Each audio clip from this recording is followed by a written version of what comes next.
పెద్దపల్లి జిల్లాకు సంబంధించి ఈరోజు ప్రధాన వార్తలు చూసుకున్నట్లయితే సింగరేణి రామగుండం రీజియన్ 1 పరిధిలో ఉన్నటువంటి జీడీకే 1 ఇంక్లైన్ సిఎస్పిలో వాల్ పోస్టర్లు కలకలం సృష్టించాయి. తోటి కార్మికుల పేరుతో వెలిసినటువంటి ఈ వాల్ పోస్టర్లు ప్రస్తుతం అయితే వైరల్ అవుతున్న చర్చనీయాంశంగా కూడా మారిందని చెప్పి కూడా కార్మికులు అయితే చర్చించుకుంటున్నారు. ముఖ్యంగా సిఎస్పిలో అవినీతి అక్రమాలు వెలుగు చూస్తున్నాయంటూ కూడా వెంటనే దీనిపైన స్పందించాలంటూ కూడా ఆ లేఖలో పేర్కొనడం జరిగింది.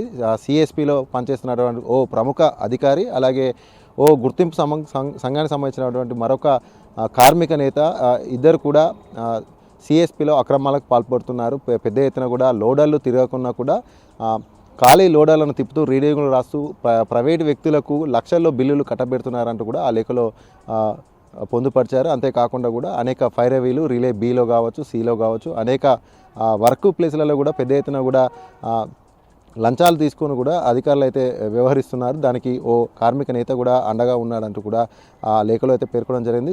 సంస్థ నష్టపోకుండా కాపాడాలంటూ కూడా వెంటనే దీనిపైన ఉన్నతాధికారులు విజిలెన్స్ ఎంక్వైరీ చేసి దోషులపైన కఠినంగా శిక్షించి సంస్థను నష్టాల నుండి కాపాడాలంటూ కూడా తోటి కార్మికుల పేరుతో వెలువడినటువంటి లేఖలో పేర్కొనడం జరిగింది. దీనిపైన ఉన్నతాధికారులు ఏ విధంగా స్పందిస్తారంటూ కూడా కార్మిక లోకమంతా కూడా ఎదురు చూస్తుంది.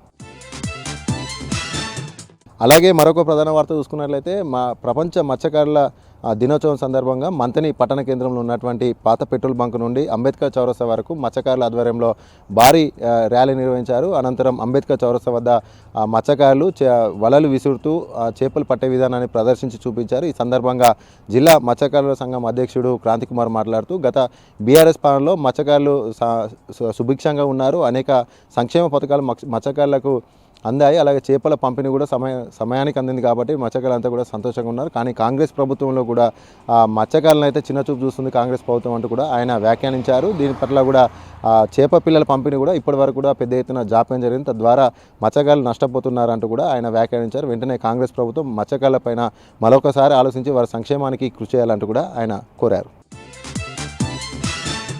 అలాగే మరొక ప్రధాన వార్త చూసుకున్నట్లయితే పెద్దపల్లి జిల్లా బసంత్ నగర్ కేశవరామ్ సిమెంట్ ఫ్యాక్టరీలో కాంట్రాక్ట్ కార్మికులు అయితే టూల్ డౌన్ సమ్మె చేపట్టారు. కార్మికులకు రావాల్సినటువంటి బోనస్, దీపావళి బోనస్లో జరిగే సంస్థ జాప్యం చేస్తున్న దాన్ని నిరసిస్తూ కాంట్రాక్ట్ కార్మికులు టూల్ డౌన్ సమ్మె చేపట్టారు. ఈరోజు రెండో రోజున టూల్ డౌన్ సమ్మె కొనసాగుతుంది. వెంటనే యాజమాన్యం దిగివచ్చి జాప్యం లేకుండా వెంటనే పూర్తిస్థాయిలో కూడా ఆశించిన మేరకు బోనస్ ప్రకటించాలంటూ కూడా కార్మికులు అయితే డిమాండ్ చేశారు. ఒకవేళ కనుక యాజమాన్యం దిగి రాకుంటే పూర్తి స్థాయిలో కూడా నిరవధిక సమ్మె చేపడదామంటూ కూడా కాంట్రాక్ట్ కార్మిక సంఘం అధ్యక్షుడు కౌశిక్ గారి ఒక ప్రకటనలో తెలిపారు.